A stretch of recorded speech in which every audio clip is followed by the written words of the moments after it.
Tinokudokesai wana Mhanduwe hedzino nhau dzomanhoko muzuva re23 mwedzi waChiwabvu. Kambani yawamasiyiwa nozuro yakatambanudza manja ayo kuti wape zvokuseenzesa kudzivirira dzihwamupengo kuzvipatara zvikuru zviri munyika zviri kurapa dzihwamupengo. Zvipatarazvo ndozvoThorngrove kuBulawayo neWilkins kuHarare. Mari yakaseenzesiwa kutenga zvinhuzvo ndeyakabisiwa nevanhu kuburikidza noEcocash pambodzipo nobhangi reSteward. Tinotenda kune wese wakabisa mari idzo.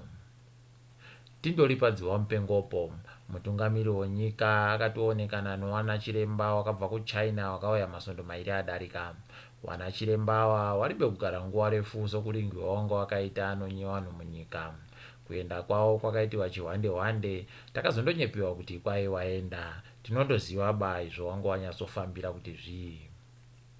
Mutungamiri wenyika wakapapo kare kambani yeanjini mamwe mugodhi inoda kusvika mina kuti ienderere mberi nokuchera ngoda kwachiyadzwa. Izvi wakazviita paribe kubvunzana newagari wenzvimbo iyi pambodzipo nemamwe matanho anoda kuteedzewa mukuita izvi. Makore akawanda makambani ayese ari kwachiyadzwa aribe zvisvini zvaari kuunza kuhomwe yenyika, izvo zvaitombopa kutsutsumwa kuna watendai biti munguva yeGNU. Kushungurudziwa kwowatapo nhau kuri kuenderera mberi munyika yedu.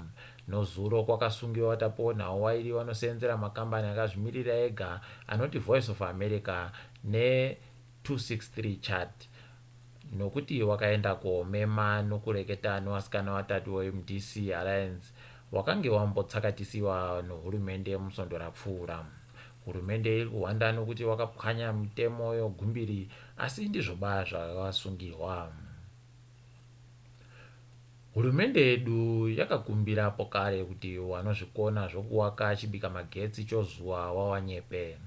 Wari kuringira kugoburitsa mawati anokwana mamiliyoni 500 kubva pabasa riri kuti magetsi agowande munyika.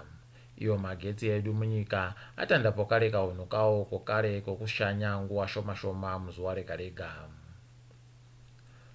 Kuuya kwakaita mari itsva munyika kwabva kwaisa uremu hwemari yedu panhanzva chaipo.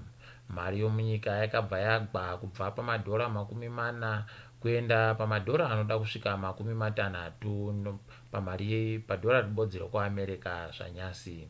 Izvi zvinenge zvinoenderana nokuti anenge ari kutengayo mbani.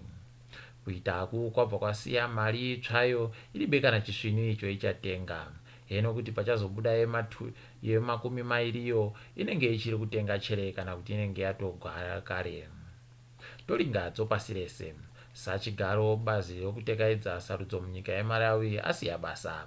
Mukadziyo anonzi Jane Anza asiya basa zvapakufara kwomutevedzeri wenyika iyoyo uyo ari kukwikwidzana nomutungamiri wenyika yacheyo. Takaringira kuzoona kuti vachagozvifambisa sei nokuti pasara mwedzi mubodzi chete kuti sarudzo dziitiwe. Wakuru wedu wakareva chokwadi kuti chaboya wasawira nyasi mangwana chiri kwako. Kunyika yeBurundi wari kuda kugopindura nawo neyatakamboona mugore ra2008 yosarudzo dzaisabuda mavhoti mazuva akawanda. Kureketa kuno pati paita bazvabuditsiwa kubva kupera kuvhotesiwa kwakaitika musi wechitatu. Zviri kufungiwa kuti wanotekaidza sarudzodzo wari kunyepiwa zvokuita nowakuru wenyikayo. Wankurunzinza wari kubva wasiya basa pokare, asi wari kutora chimwe chigaro chikuru chopamusoro munyika iyi. Nyika yeAmerica iri kuchizovhuwa pokare sokare wachipikisana nezviri kureketiwa nemagodobori panyaya dzihwamupengo. WaTrump wakatobuda wari kureketa kuti magereke nomutambo zvaakufanira kuchivhuwa pokare hwiba kuti zvirambe zvakapfikiwa nokuti zvinosimudzira morale wewanhu. Tichichabudapo ndicho tamirira kuona nokuti wazhinji wari kutsvomwa nodanho rii.